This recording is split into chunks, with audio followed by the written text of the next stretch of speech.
Hello, नमस्कार, आदाब, सत श्री अकाल और अस्सलाम वालेकुम। मैं हूं मोहम्मद अहमद काज़मी, लेकर आया हूं आपका पसंदीदा कार्यक्रम आपके रूबरू। मीडिया स्टार वर्ल्ड की कोशिश होती है कि जहां से भी खबर हो वहीं से बात हो। इस वक्त महाराष्ट्र में एक अजीब उथल पुथल की हालत है। कहीं कहीं ये भी खबरें आ रही हैं कि बीजेपी को भी झटका लगा है। खबर यह है कि शरद पवार जी ने एनसीपी के प्रेसिडेंट के तौर पर एक तरह से अपने आप को हटा लिया है, इस्तीफा दे दिया है। बहुत लोग उन्हें अपील कर रहे हैं कि नहीं, वो बाकी रहें, एनसीपी को लीड करें। 24 साल तक तकरीबन उन्होंने अपनी पार्टी को लीड किया है। एक वो आपको याद होगा कि सोनिया गांधी के विदेशी मूल का मामला आया था, उसके बाद ये पार्टी अलग हुई थी एनसीपी, और इसके बाद महाराष्ट्र में एमवीए, महाराष्ट्र विकास अघाड़ी, जिसे महाविकास अघाड़ी भी कहा जाता है, वो बनाया। और उसमें कांग्रेस, एनसीपी और शिवसेना, उन्होंने मिलकर के सरकार बनाई। तो ये एक ऐसा तजर्बा महसूस हो रहा था कि शायद सेकुलर पार्टियों का एक तजर्बा है नए किस्म का, और शायद उसका असर दिल्ली पर भी होगा। मोदी जी के खिलाफ, बीजेपी के खिलाफ कोई एक बड़ा महाज बन जाएगा, ऐसी उम्मीदें की जा रही थी। अब जो ये खबर है शरद पवार जी के अलग होने की, चूंकि उनकी एज भी अब काफी हो गई है, शायद वो अब थोड़ा रेस्ट करना चाहते हैं। हालांकि उन्होंने कहा कि मैं पब्लिक लाइफ में रहूंगा। क्या कुछ है ये मामला, देश पर क्या असर होगा, देश की सियासत पर, एनसीपी का फ्यूचर क्या होगा, एमवीए का फ्यूचर क्या होगा, इस सब पर बात करने के लिए मेरे साथ इस वक्त खास मेहमान है शब्बीर अहमद विद्रोही साहब, जो नागपुर में रहते हैं। खुद एनसीपी में आप अब से पहले माइनॉरिटी डिपार्टमेंट के नेशनल प्रेसिडेंट भी रह चुके हैं।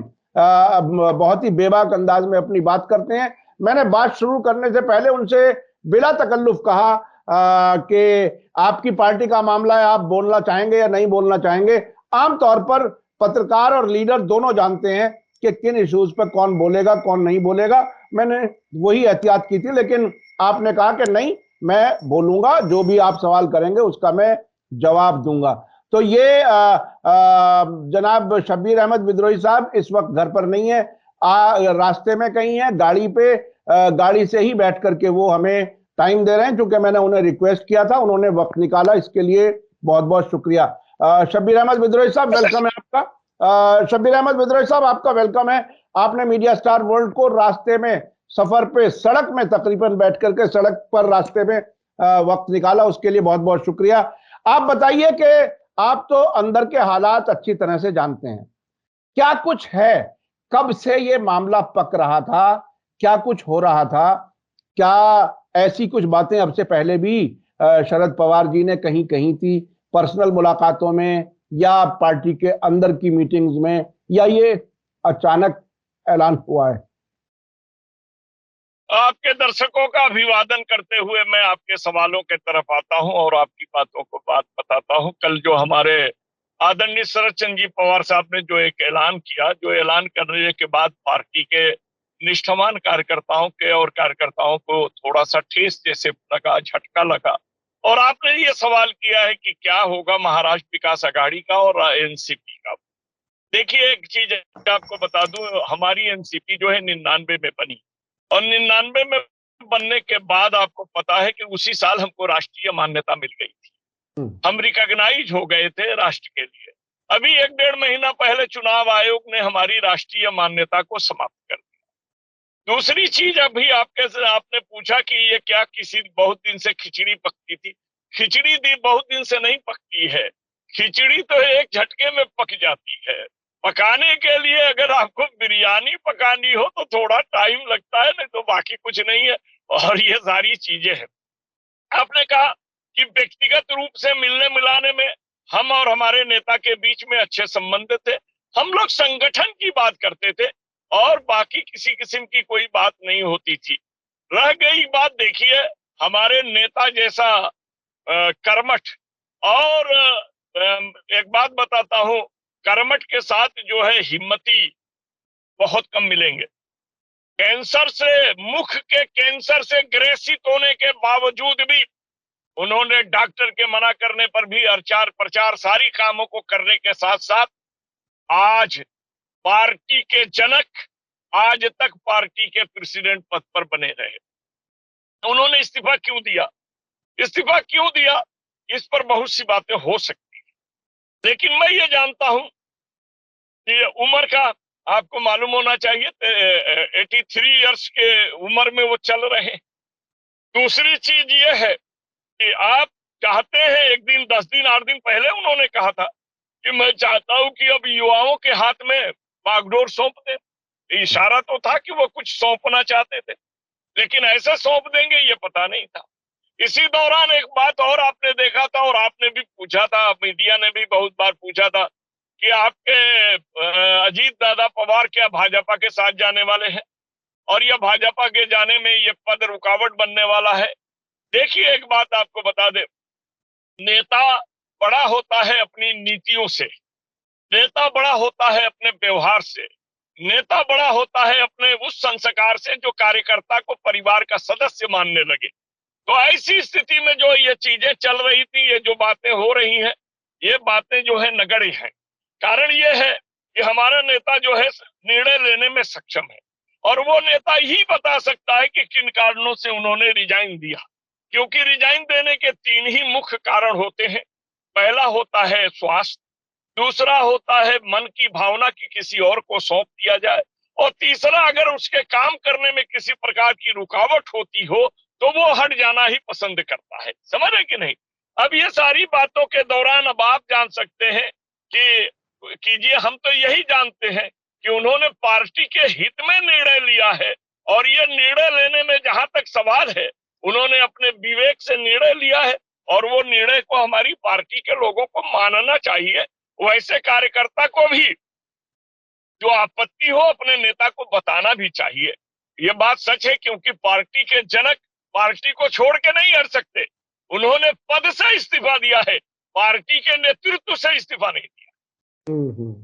ये बिल्कुल ऐसा ही है जैसे सोनिया गांधी अपने पार्टी से अलग हुई, लेकिन आज भी वो सीनियर मोस्ट लीडर के तौर पर कांग्रेस में देखी जाती हैं। एक तरह से सरपरस्त जैसी हालत है। और चाहे कांग्रेस के प्रेसिडेंट हो या राहुल गांधी हो या कोई भी हो, आखिरी जो पॉइंट है वो सोनिया गांधी जी का है, और अब वो मकान खाली करके भी वो सोनिया गांधी के साथ ही रहने के लिए गए हैं, अपनी मां के साथ। तो क्या इसी तरह की हालत पवार फैमिली में भी है? क्योंकि अभी इस किस्म के चर्चा होती रही है कि क्या वो अपने भतीजे को बागडोर संभालेंगे या अपनी बेटी को संभालेंगे, क्या कुछ होगा? क्या घर के अंदर कुछ मामलात, कहीं कोई बेचैनी जैसी हालत है, कहीं कोई टकराव जैसी हालत है, या आपको क्या लगता है वो सब कुछ मैनेज कर लेंगे, सब कुछ ठीक चलेगा और पार्टी इतनी मजबूत रहेगी? सबसे बड़ा सवाल वो है। आपको क्या लगता है? देखिए आजमी साहब, एक बात आपसे साफ कह, 2 घड़े भी रहते हैं तो कहीं ना कहीं टकराव होता है। पार्टी में परिवार का कोई टकराव नजर नहीं आता है। परिवार है और परिवार के अंदर अपना एक प्यार है, प्यार के साथ व्यवहार है, व्यवहार के साथ संस्कार है, लेकिन सबके साथ में एक पार्टी का विचार है। अभी आप कल की एक घटना को आपने देखा नहीं? कल अजीत दादा ने एक जुमला बोला सुप्रिया को, कहा वो भाषण देने जा रही थी, उन्होंने कहा मैं मोटा भाई हूं, मैं बड़ा भाई हूं, मैं कह रहा हूं कि तुम भाषण नहीं दोगी। वो आके बैठ गई, भाषण नहीं। अब इसके कई मानी निकाले जा सकते हैं। हम तो यही मानी निकालेंगे कि अपने बड़े भाई के वचन का उसने सम्मान किया और आकर बैठ गए।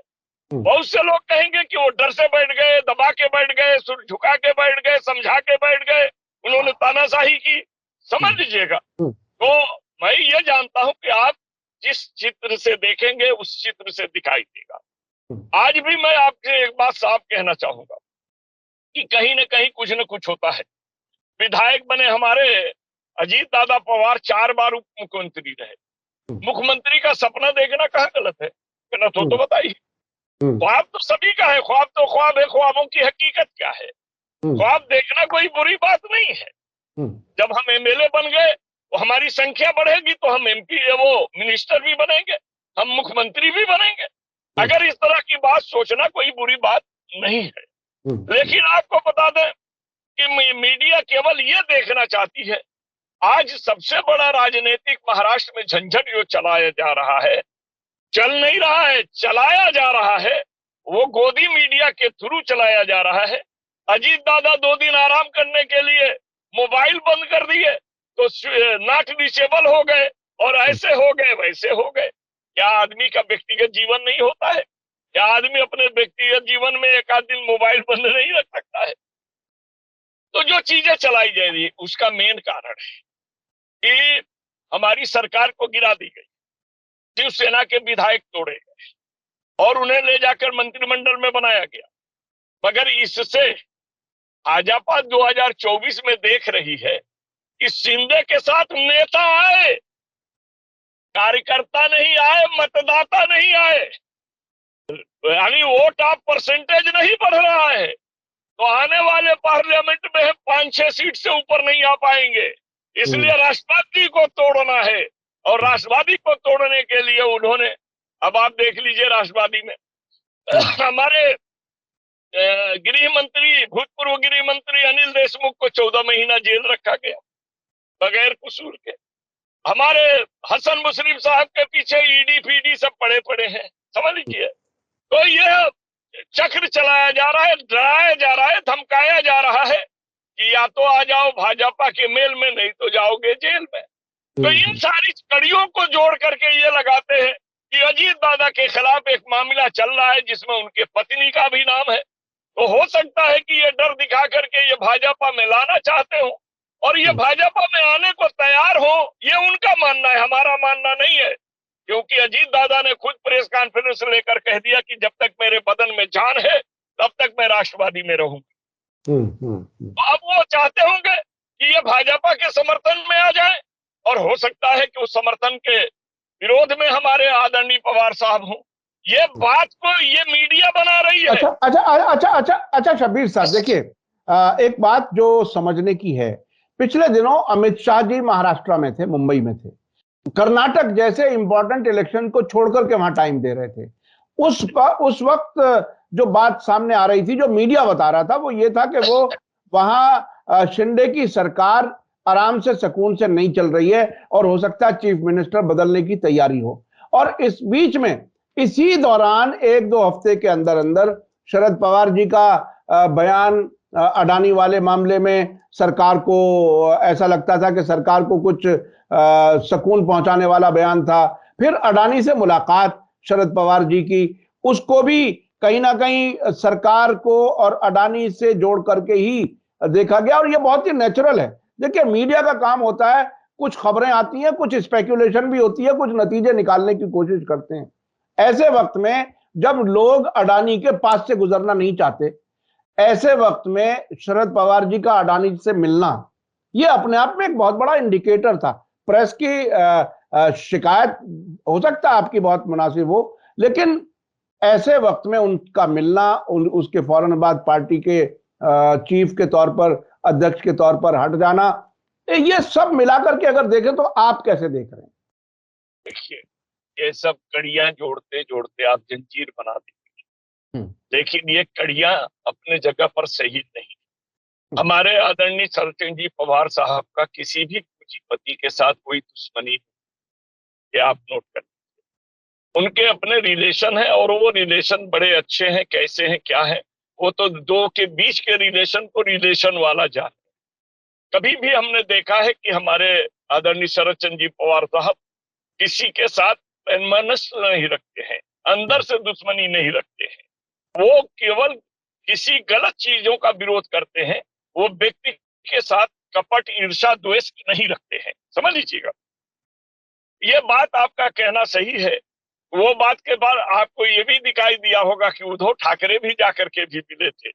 उद्धव ठाकरे इसलिए जाकर के मिले थे कि उन्होंने, आपको मालूम है उनके पिता के उम्र के हैं, इसलिए वो घर बुला के नहीं मिल सकते हैं, जाकर मिल सकते हैं, और जाकर मिले।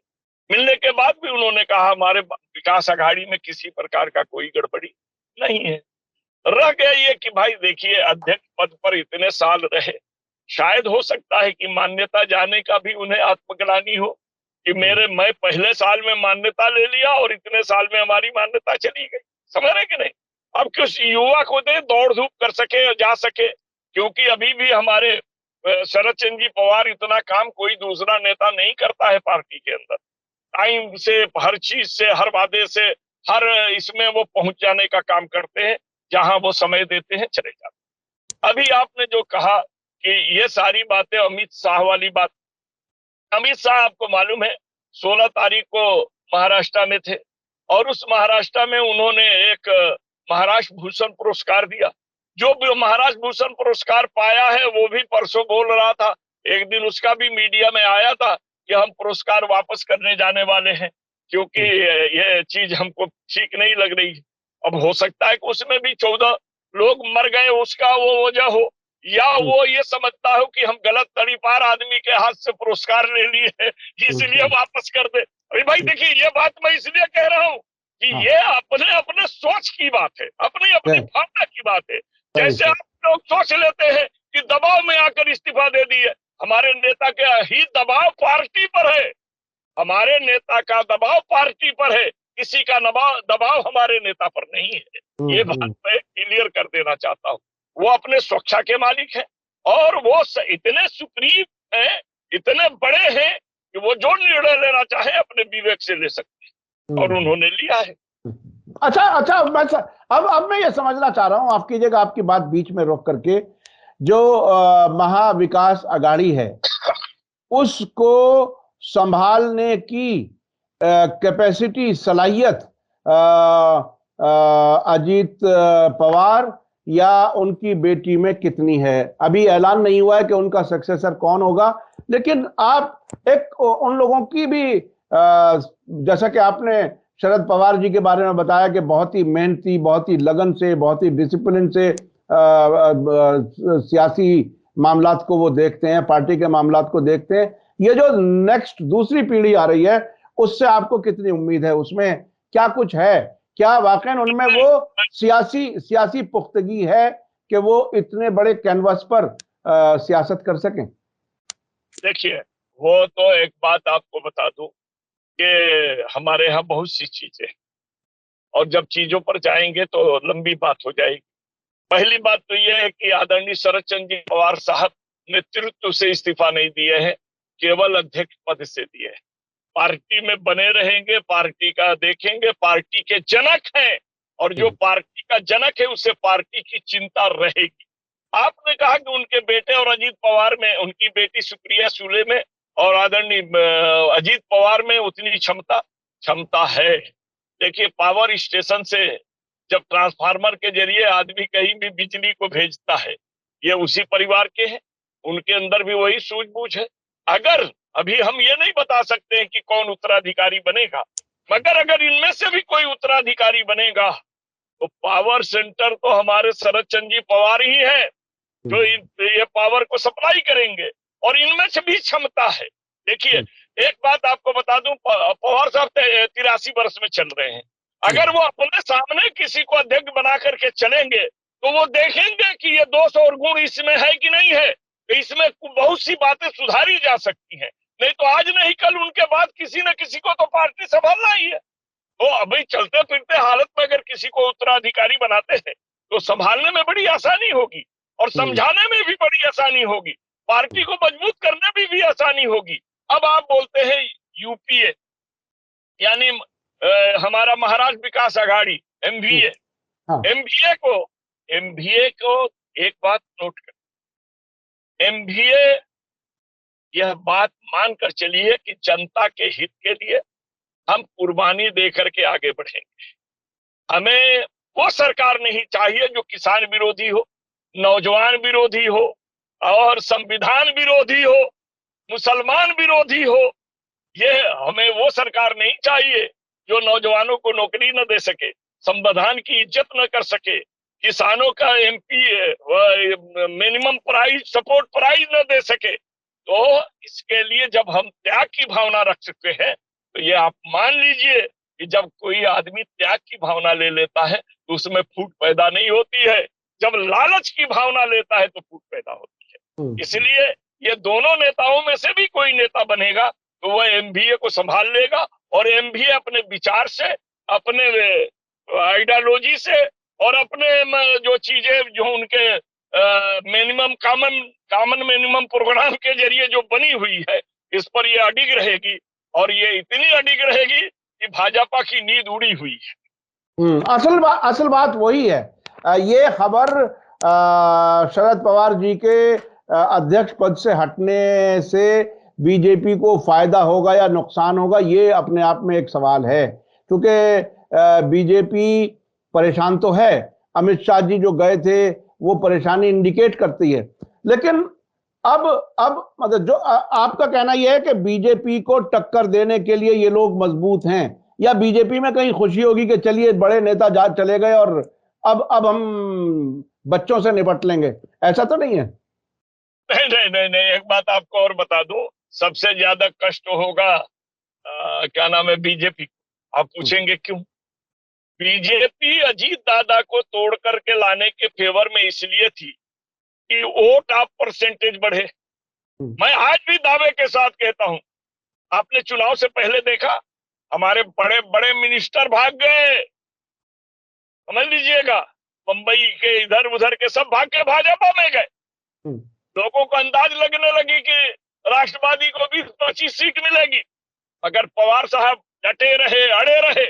नतीजा ये आया कि हम 53 सीट 54 सीट लेकर आए ना। तो कौन नहीं भागा? नेता भागे, सपोर्टर नहीं भागे, वोटर नहीं भागे। और आज भी यही मामला है कि अगर शरद चंद्र जी पवार अध्यक्ष नहीं है, थोड़े देर के लिए मान लीजिए हमारे यहाँ के नेता लोग कुछ और खेल खेलना चाहे, तो जनता अड़ी रहेगी, महाविकास आघाड़ी टिकी रहेगी और भाजपा को नुकसान होगा। केवल पवार साहब का फोटो लगाने को भाजपा को अनुमति मिल जाए तो वो खुश हो जाए, समझ रहे हैं कि नहीं? जी। आज सबसे बड़ी बात यह है कि पवार साहब का एक व्यक्तित्व है, हमारे नेता का व्यक्तित्व इतना बड़ा है कि आज के प्रधानमंत्री का पद भी उनके व्यक्तित्व के सामने छोटा है, आज के प्रधानमंत्री का। क्योंकि आज अगर इस देश के कहीं भी जिक्र छेड़ा जाता है, भारत अरे बोलते, हाथ जोड़ करके लोग बोलते, सामान्य लोग बोलते, अरे इस देश का सबसे झूठा प्रधानमंत्री है। तो मैं ये मानता हूं कि हमारे नेता का व्यक्तित्व इतना बड़ा है कि आज के प्रधानमंत्री पद भी उसके सामने छोटा है। अच्छा, ये बड़ी दिलचस्प बात है जो आपने बताई कि नेता भाग जाते हैं, पब्लिक जमी रहती है। ये बात एनसीपी के बारे में भी महाराष्ट्र का ये कैरेक्टर है, ऐसा मैंने महसूस किया। शायद दूसरे राज्यों में ऐसा ना हो कि उधर एनसीपी के जो सपोर्टर्स हैं उनके बारे में आप यकीन के साथ कह रहे हैं कि वो वहीं रहेंगे। और इसी तरह से शिवसेना के उद्धव ठाकरे का भी यही हुआ कि वहां पॉलिटिकल जो उनकी पार्टी के ऑफिस में आज तक शिंदे जी नहीं गए। तो ये पब्लिक अगर एक नजरिए के साथ जुड़ी रहे तो वो शायद स्टेबल सियासत दे सकते हैं, राज्य में बेहतर हुकूमत दिला सकते हैं अगर पब्लिक जनता अपनी जगह अडिग रहे। बहुत बहुत शुक्रिया जनाब शब्बीर अहमद विद्रोही साहब, आपने हमें वक्त दिया, अपने सफर के बीच में गाड़ी रोक करके हमसे बात की, बहुत बहुत शुक्रिया। मैं अपने दर्शकों को बता दूं कि शब्बीर अहमद विद्रोही हमारे मीडिया स्टार वर्ल्ड के चैनल पर बहुत लंबे अरसे से अक्सर तकरीबन हफ्ते 10 दिन में हमारी उनकी बात हो जाती है और आप लोग उन्हें काफी पसंद करते हैं, बहुत ही बेबाक अंदाज में अपनी बात कहते हैं। महाराष्ट्र की सियासत के बारे में जिस तरह से उन्होंने पार्टी के अंदर एनसीपी की सूरत हाल और शरद पवार जी की शख्सियत के बारे में जो बात बताई, वो बहरहाल काफी अहम इंफॉर्मेशन है। इसी के साथ मुझे दीजिए इजाजत, धन्यवाद, शुक्रिया, जय भारत, जय हिंद। मीडिया स्टार वर्ल्ड के और वीडियो देखने के लिए हमारे चैनल को सब्सक्राइब करें और सीधे नोटिफिकेशन पाने के लिए बेल आइकन दबाएं। और अगर हमारी खबर सच्ची और अच्छी लगे तो अपने व्हाट्सएप, इंस्टाग्राम, फेसबुक और ट्विटर अकाउंट पर जरूर शेयर करें।